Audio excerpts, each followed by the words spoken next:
Businesses thrive by knowing customer insights because today's insights are tomorrow's facts. At iResearch, we live and breathe insights.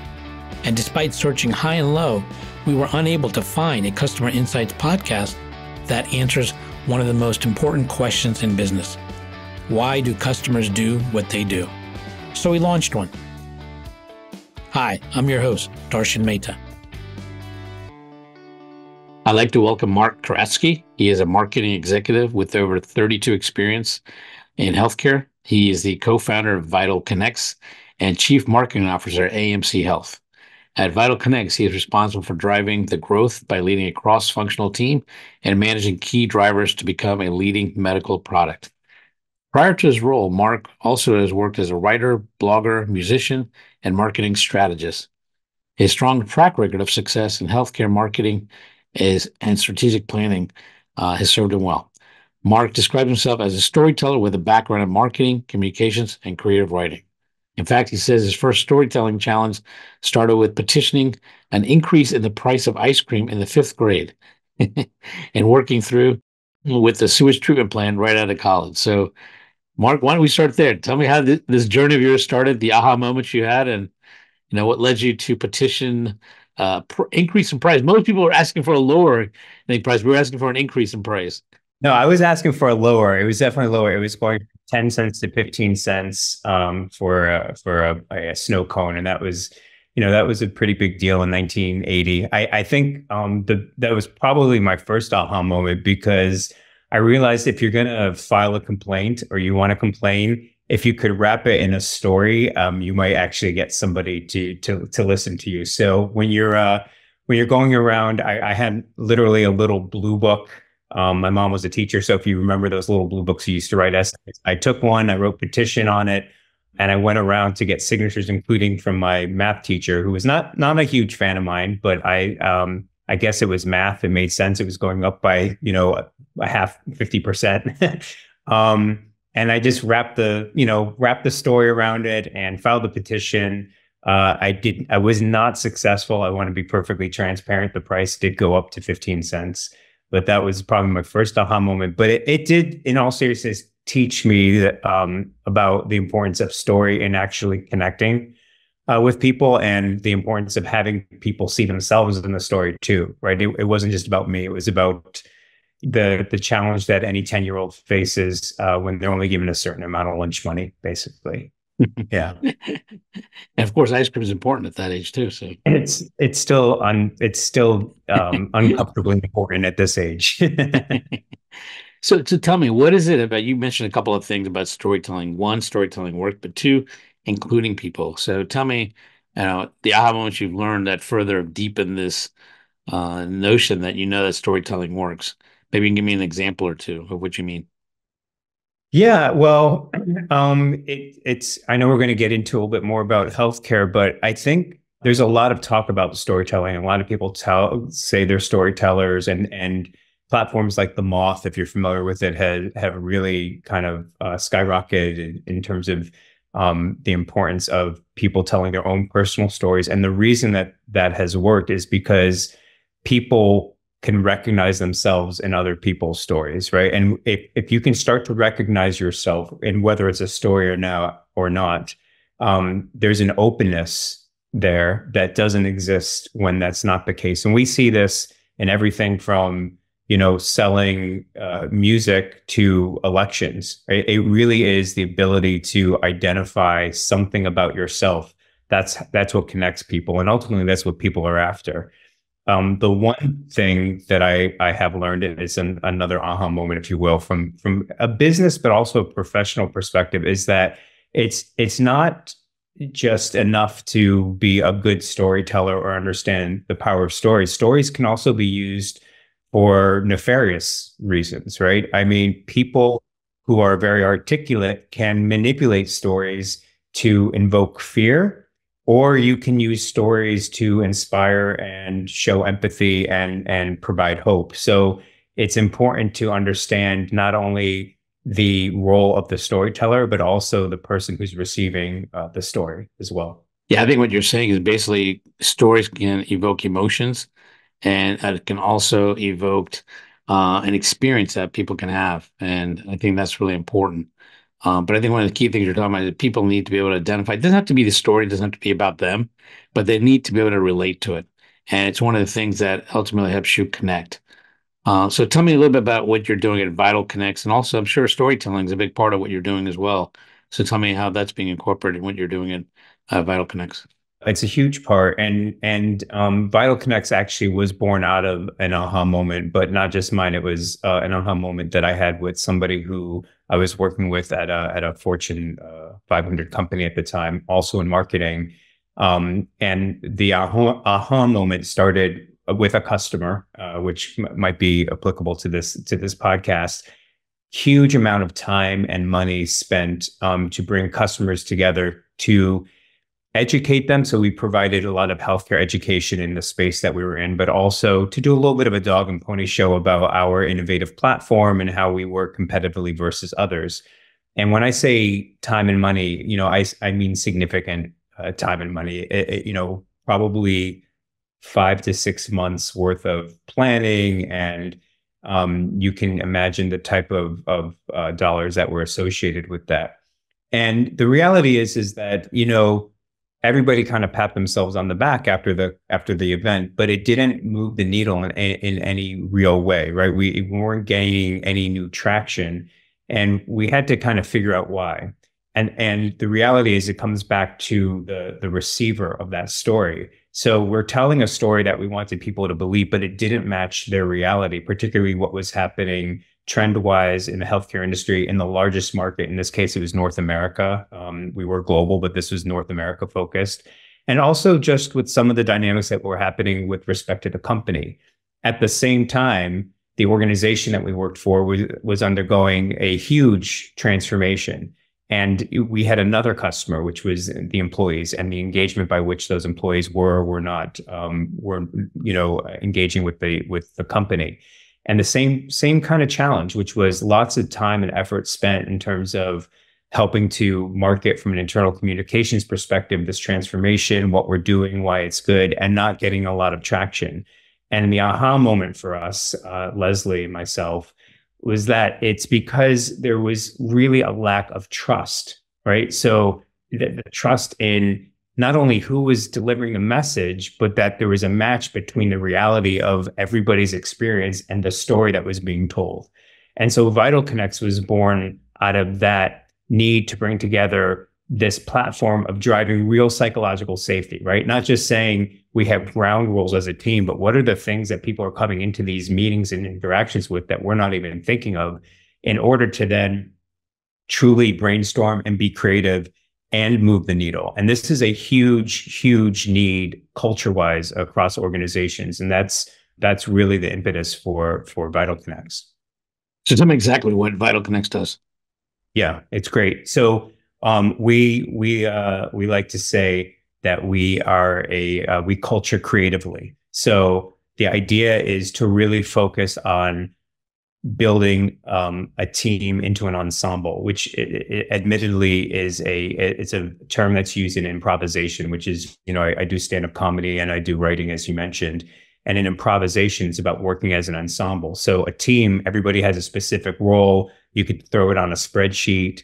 And an ensemble really requires that people are weaving in and out of what is required at that specific time as one collective unit, right? And the idea is we do workshops with organizations who are going through transformation change, organizational change, dealing with layoffs, dealing with mergers and acquisitions, anything kind of cultural, including how to ideate around new product development or new strategic vision, mission, values, things of that nature. And we do these workshops to really make sure that we're bringing the right people together first and laying the groundwork, the platform for psychological safety, which is another term that's, sometimes gets misinterpreted, but it's about trust and what that really looks like, right? Not that everybody has to have the same worldview, but it's a way of working, not just a way of being, rather, not just a way of working. And then having that platform really be foundational to a lot of the creative exercises that we use that leverage improvisation and humor techniques. And again, I focus on the techniques because We're not looking to create more stand-up comedians. Lord knows we have plenty of those. It's really to take the best of another industry and apply it to that particular organization. So these stories and things you're doing and also tapping into these groups, and it looks like you're trying to establish trust, basically having common experiences within the group, and that establishes trust and opens up the communication within the group.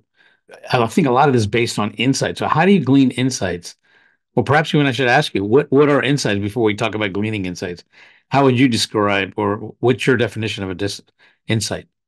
Yeah. So I think an insight is, as opposed to a fact, right?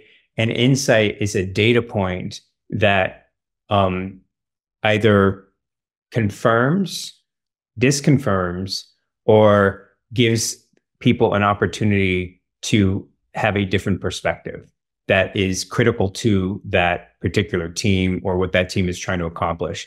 An insight is not that, we've got two vegetarians on the team and we've got to make sure that we're ordering, two salads every time. That's not an insight. That's a fact, and that's great, and that's being respectful.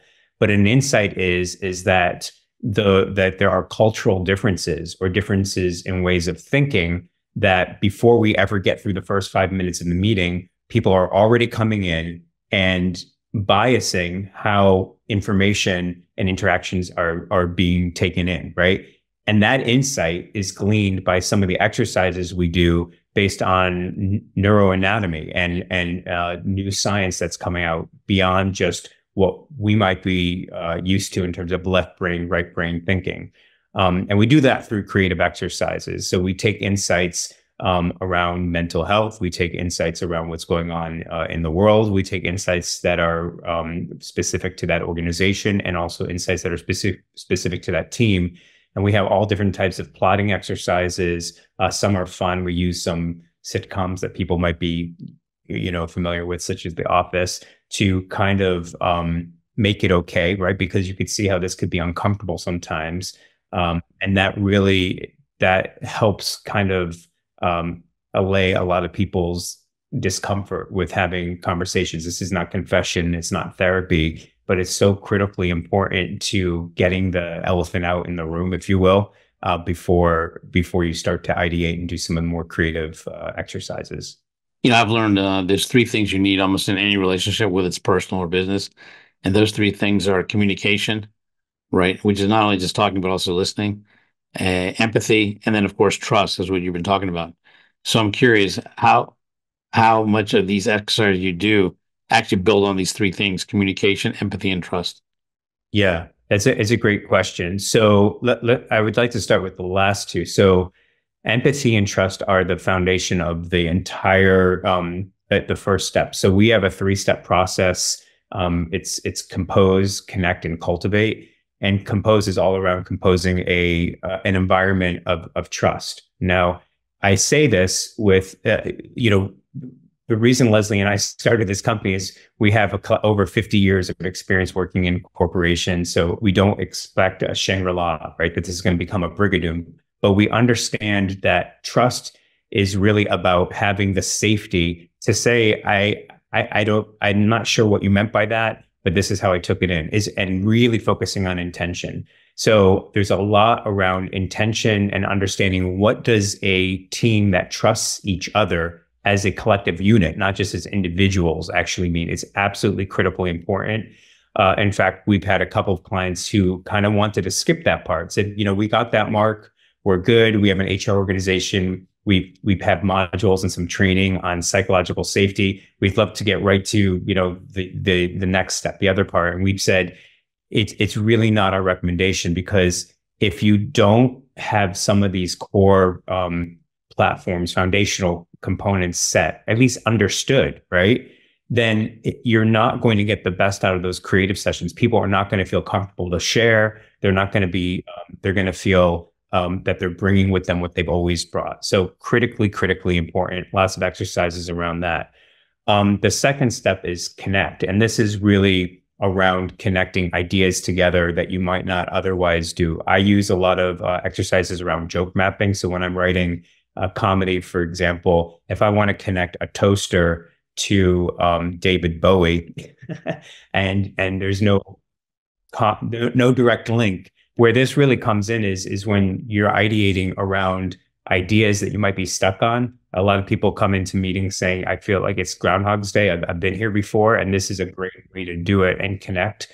The communication piece comes in, to your point, because it's not just communication, it's also the collaboration piece. And to your very good point, the most important part of communication is listening. And one thing that I like to tell groups that they might not know a lot is people who do improv work. The best improvisers are not extroverts, which is not what you would think. They are the introverts. And the reason is the introverts tend to be much, much better listeners, much, much more observant. And we use a lot of techniques from improvisation, lots of different improv exercises to make sure that the connection to communication and collaboration is very, very clear in the second part of the exercise. And then the third part is toward the end, which is we just call it cultivate, which is about cultivating an environment in which some of these things can simply be embedded into the team after VitalConex leaves. So there's some level of sustainability. It's not just a feel-good exercise. It actually is something tangible that they can use in the future. Yeah, you put them on the path to continue improving and growing with this. So I'm curious, most people don't have empathy. So how do you address that? And how do you increase or improve someone's empathy? Well, it's interesting. I don't know if most people don't have it or most people don't feel comfortable expressing it, but the outcome is probably the same, which is, yeah, it's not like people can't have it. It's just that whether they exercise it. yeah, it doesn't show up. And I think this is a very important point that you bring up because, and I'll share my opinion. It's very heartening, right, to see, LinkedIn is turning a little bit into a confessional. I don't know, maybe that's my opinion, but there's lots of talk about DEI, and mental health and mental wellness. Yet what you see on LinkedIn versus what you feel in a real environment in the workplace, particularly when things are difficult, there's a big gap there. There's still a very, very big gap. And that's because at the end of the day, there is still largely the most articulate person who speaks up is more of the extrovert, more on the aggressive side, still sort of gets the accolades, right? There a lot of these businesses are there to make money, as that's kind of how capitalism works.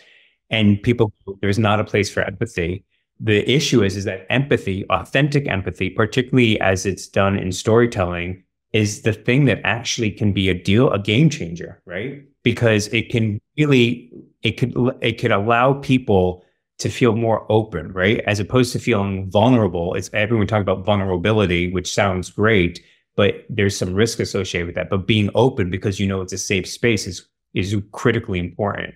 And so the way in which we allow empathy to be okay is to first showcase why it's actually a positive component from a business perspective. And that happens in the compose phase of the workshops we do, in the psychological safety and trust. What does it look like if you don't have empathy? And what's the difference between empathy and sympathy? And Leslie, who is a mental health and wellness therapist now, does a much, much, much better job than me in explaining how empathy is directly aligned with feeling seen, feeling soothed when you need to, celebrated when you need to, and why these things are so critically important for allowing teams to work at their best. No, it makes sense. And if you think about it, ultimately what you're trying to do in all these things is you want people to connect. And once they connect, you want to establish a level of trust that they can then feel free to think and openly express their thoughts and opinions. It's one of the things that addresses a key part of what most people want or most people think they lack, right? And that is they don't feel respected or heard. And empathy does not mean agreement. It just means you're able to step out of your shoes into the other person's shoes and just see their viewpoint. But that doesn't mean you have to agree with it. It just means that you actually understand it so that you can actually discuss it and maybe articulate why you do disagree with it or why you don't, think that's the right. But empathy is just that part, at least acknowledging. And that's where, a lot of people want the respect and at least being felt they were heard. And I found that oftentimes once people feel they've been respected and heard, even if you disagree with them, they're okay.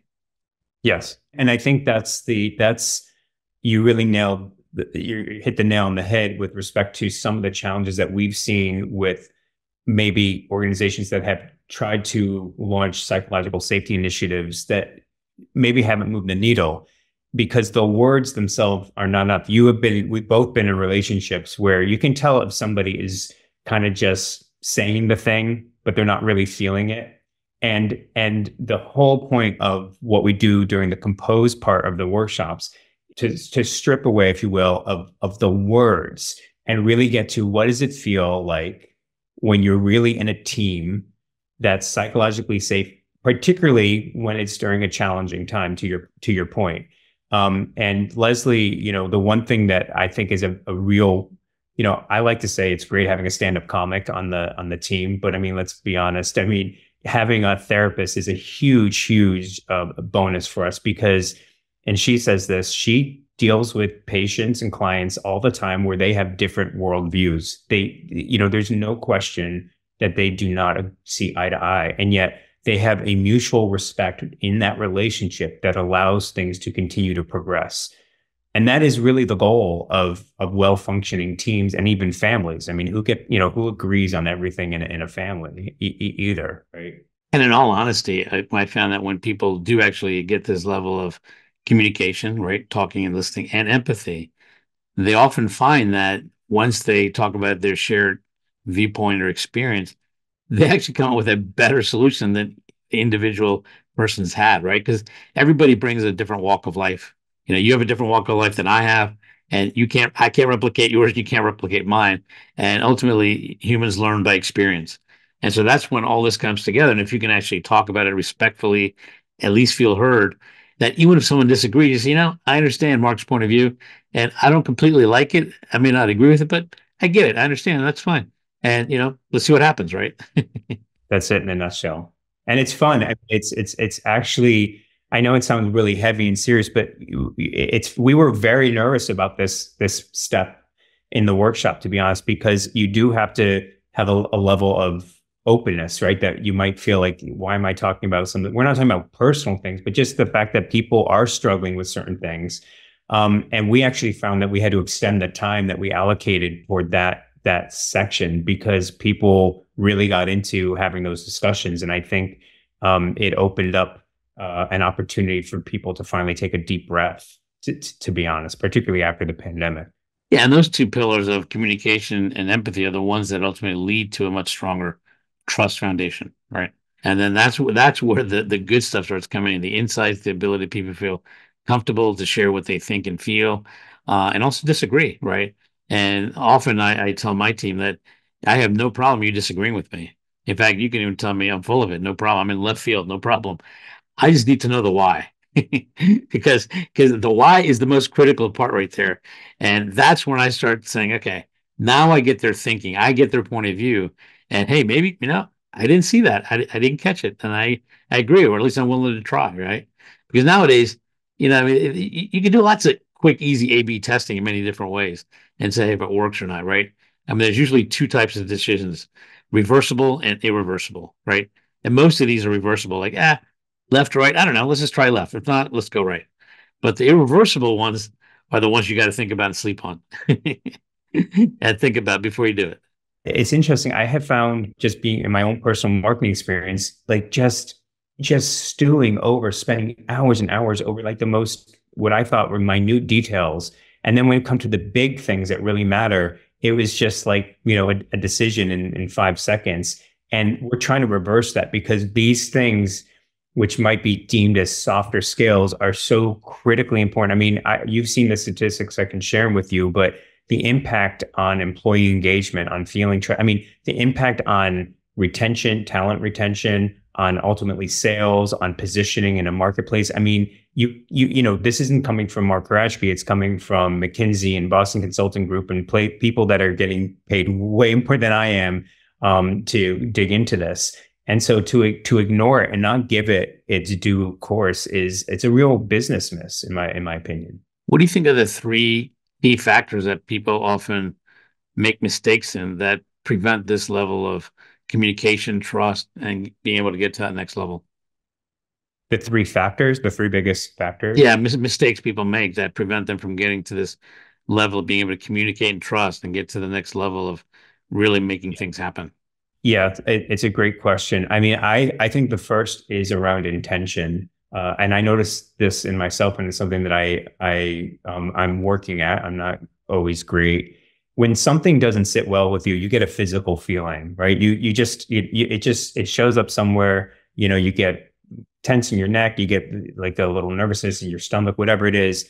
And I think it's a little bit like an alarm clock. Something is waking me up. And I think one of the biggest mistakes is this idea of, you've probably heard it in other capacities, of reacting versus responding. And there's just a little pause between reacting and responding that allows you to just ask, okay, what was his or her or their intention? What do I think their intention, or clarify, right? So that's the first thing. I want to go back 1 second. Give me a little bit more clarity on responding versus reacting. Yeah, when someone says or does something that doesn't sit with you, reacting to it is very visceral and automatic. It's active. You're actually you're reacting in a way that is automatic and emotional. Responding is more deliberate and constructed. So when I'm responding to something, so you can say something that really ticks me off, and maybe your intention was to tick me off, by the way. But if I was going to react to you, I would immediately tick you off.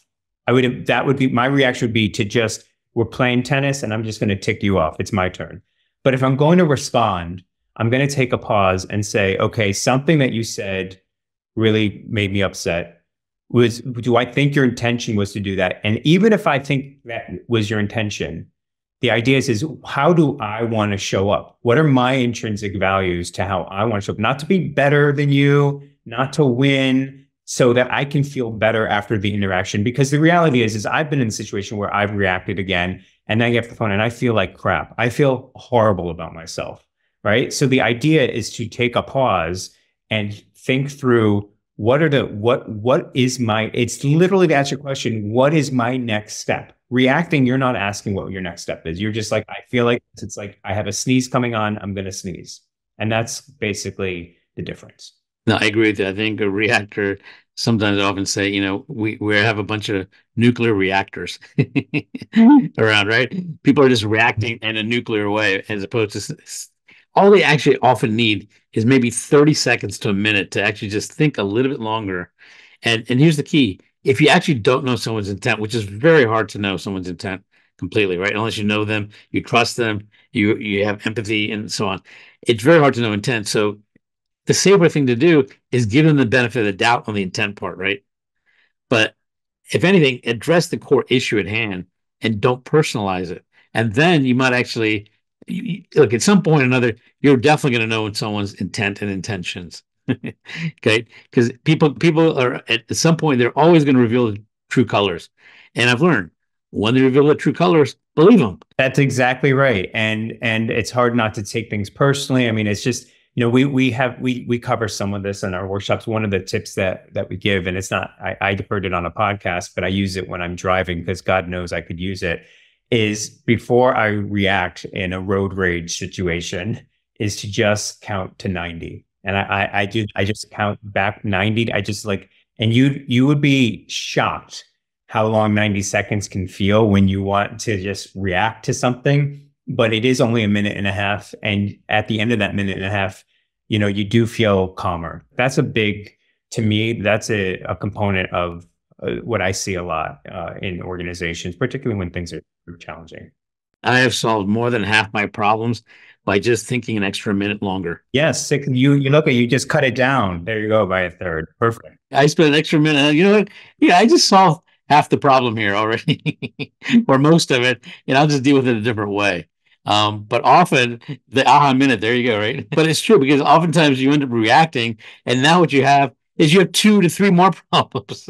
I've seen it myself. I think I'm a lot better, but not Hey, we all need practice, you know. I mean, I've learned the extent of my control in the entire universe is me half the time. That's it. I can't even control me 100%. That's it. That's a big one. Um, and then another one, just to answer your question, that I see, particularly in industries like healthcare. I've done some work with financial industries, where it's more technical. People tend to want to throw everything into the kitchen sink when people's attention spans are about 15 seconds. And so a big miss that I see is not getting to the key parts of that story. And we, I do this in my marketing work also. I have a separate business. And I literally follow the 3 act structure. I mean, I'm pretty, I don't want to say dictatorial about it, but like I really stick with it when I'm doing these narratives. You should be, because there is a concept of the power of three. So please talk about the 3 act structure, because it's very much true throughout human history, and being effective with humans is this concept of the power of three. So please tell us. Yeah. So I think what I see is people do not, and it comes from a good place, right? They're passionate about what they're doing, but you have to start with, every time I do a narrative for a client, I have a tagline, I have a quick like elevator pitch, I have a little bit longer pitch if you have more than just an elevator, and then I have the full narrative, because you've got to build it. You can't go on the date, get engaged, and get married all in Friday night. At least unless you're a reality TV series. But I'm always like, you've got to build different building blocks of the story. So I see as a big mistake is people go right for the wedding, to use that analogy. And they don't go for the beginning part. So I just want to know, in 90 seconds, who's your protagonist? Like, well, you've got a problem. Is it you? Is it a customer? And bringing the empathy piece again. Why should I care? Like, who's the protagonist? Act 1, right? Act 2 is, what is the challenge that they're going to overcome? And I always say, who is that protagonist's Avengers team? So I grew up with the Super Friends, Superman, Wonder Woman, Aquaman, all of them. But they were called Super Friends, and they tackled problems together. One of them might be the protagonist of the story, depending on the story, but they needed their team, which is critically important for the culture work that VitalConex is trying to do. The reality is that nobody, does it alone, right? So you got your protagonist, your challenge, and the team that they need to overcome that challenge. And then what's the final? If I follow you, what's going to be the outcome? Act 3. And typically what happens is it just turns into, it could be like every feature and benefit you could imagine. It could be every problem and challenge you can imagine. And there's a real discipline to driving a story that is clear, understood, and relevant. And sometimes people get 1 or 2 of those, but they don't get all 3. And it has to be clear, it has to be understood, and it has to be relevant. And that's a big problem I see today in just because things are so fast paced and there's just so much information coming in from so many different sources at the same time.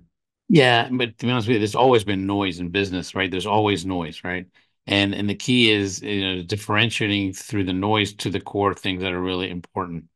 And I think you brought up an interesting point. A lot of times when people are having conversations, they're throwing anything and everything from the past, even though that's not really relevant to the current problem at hand. But all these, past slights or things that went wrong are brought in.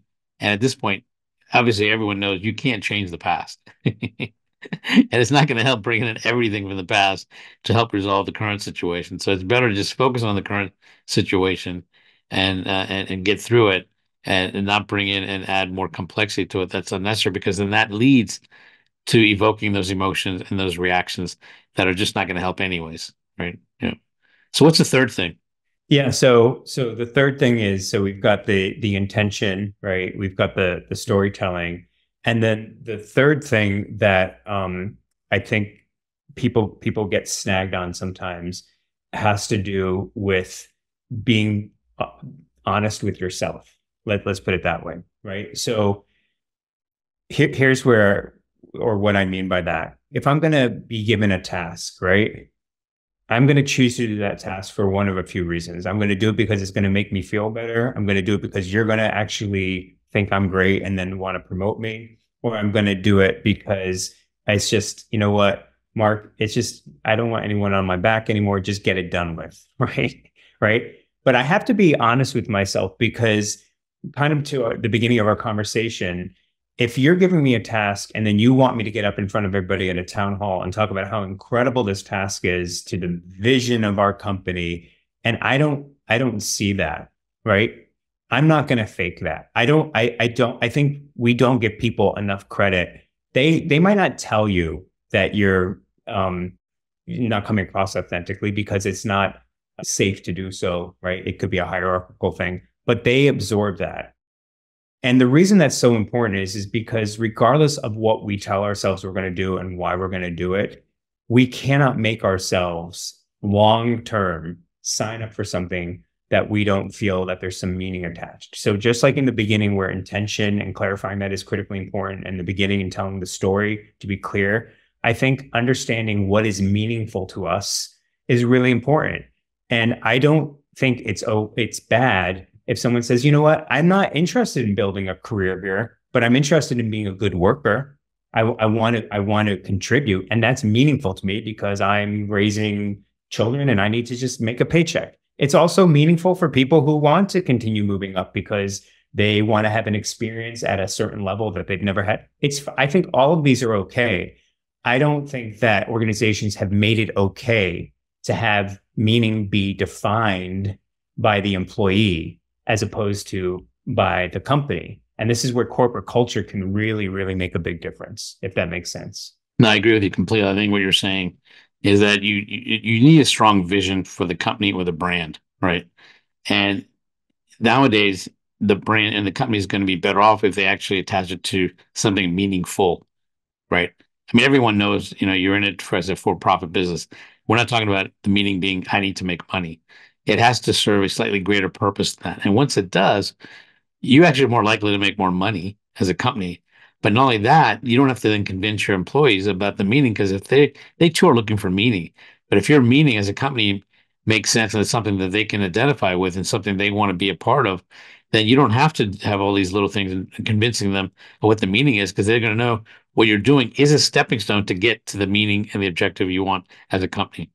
You said it better probably, which is just find your meaning and then really make sure that your progress culturally toward that meaning, that you're holding yourself accountable, because employees will know if you're not doing that. And you really want to surround yourselves with people who are, again, to use the storytelling framework, are your Act Two Avengers team or Super Friends team or whatever cohort. Yeah, and if you really think about it, most people are looking for something meaningful, right? That they can leave behind an imprint or made some kind of difference. And sometimes it doesn't have to be, changing the world, maybe just changing enough in an area or lives or helping people.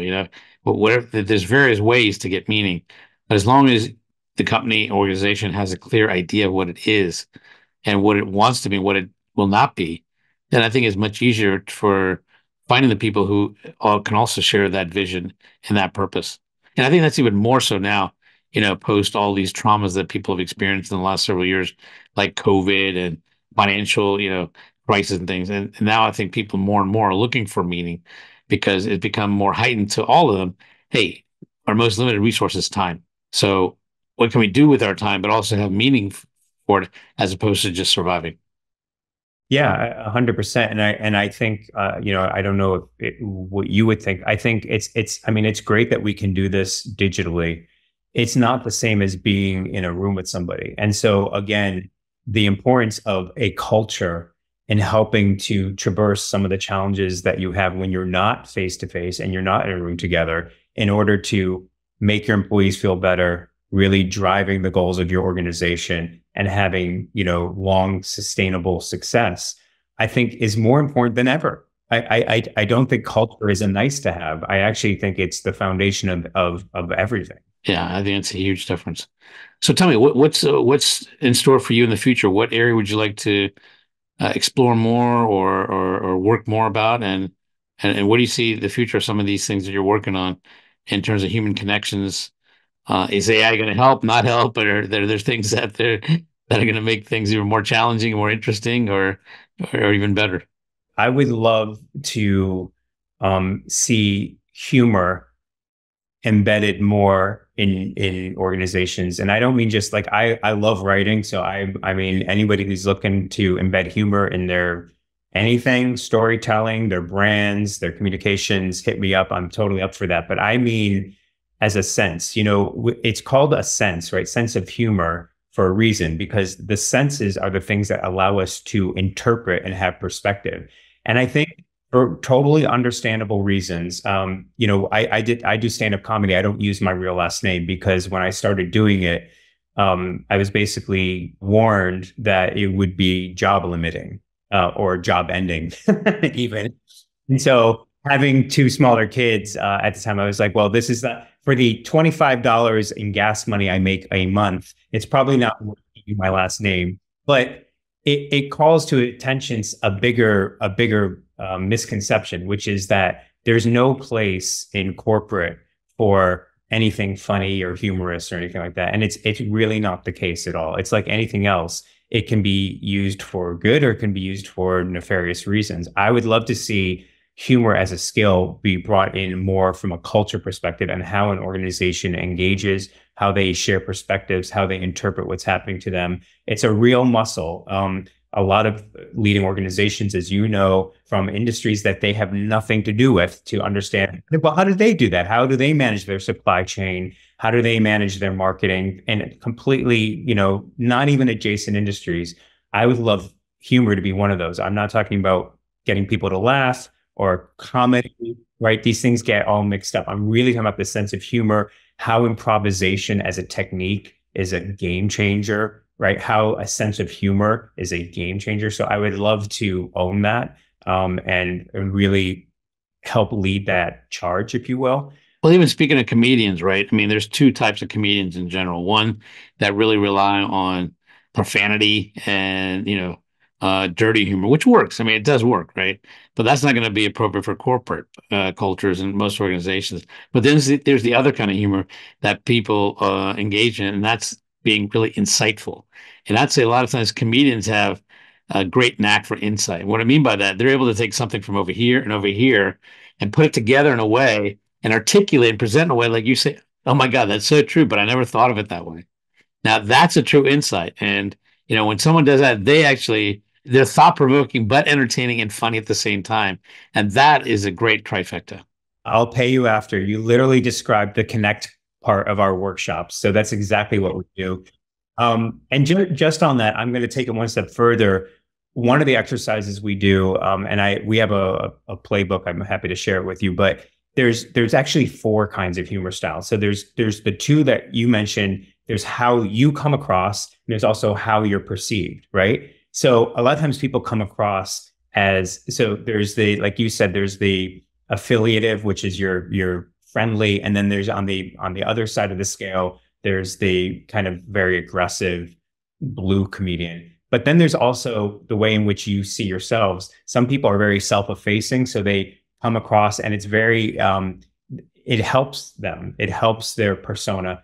There's other that are very self-deprecating and kind of make you feel a little uncomfortable, right? And each of these has their place. But to your point, helping to identify what your personal style is actually is a cohesive element to how teams can come together. So that's actually one of the exercises we do that I enjoy the most. It's a lot of fun when you decide what your humor style is.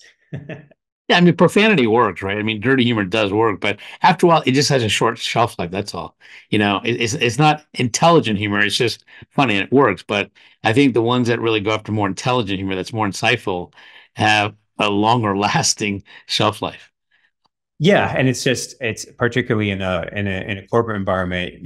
That's where you really want That's to what you focus. want, right? Yeah. Yeah. So I want to ask you. I usually ask my guests the last question: if you could have lunch or dinner with anyone in your industry or comedy or whatever you like, who would it be and why?